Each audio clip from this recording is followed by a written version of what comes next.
hand sanitizer itu sebagaimana parfum itu kan terbuat juga dari campuran alkohol. Nah, alkohol itu statusnya najis menurut sebagian ulama. Nah, menurut semua ulama statusnya najis, tapi sebagian ulama itu menyebutnya najisnya itu hanya najis maknawi. Sebagian yang lain menyebutnya najisnya itu najis hissi dan maknawi. Artinya najis lahir dan batin juga.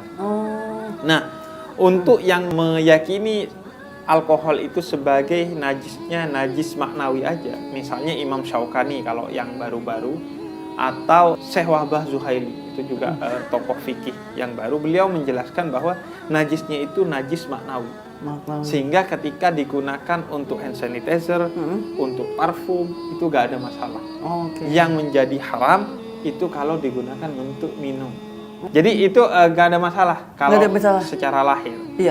Termasuk juga kalau dia jatuh ke pakaian kita atau ke tangan kita. Nah itu nggak jadi masalah. Nggak jadi masalah secara lahiriah.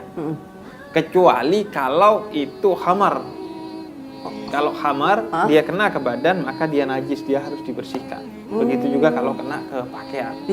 Nanti kecipratan khamar lumayan udah dapat najisnya. Makanya jangan kumpul sama peminum khamar. Karena ngumpul sama peminum khamar aja udah dosa. Karena kita artinya menjalin perkawanan dan memfasilitasi orang-orang yang bermaksiat.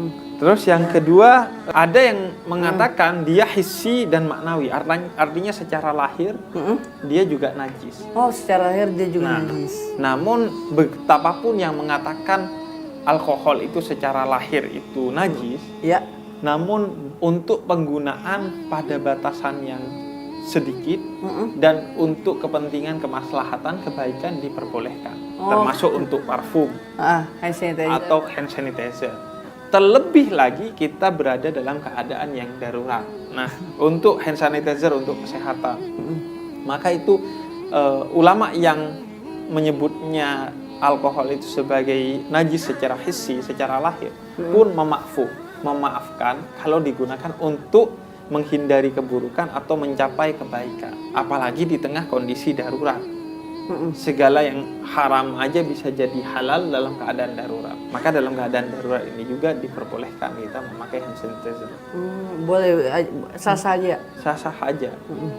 Dan ini juga momentum bagi kita untuk mengambil hikmah bahwa benar apa yang dikatakan oleh Nabi, sunnah bagi seorang muslim untuk selalu menjaga wudhunya. Karena dengan menjaga wudhu kan kita cuci tangan. Benar.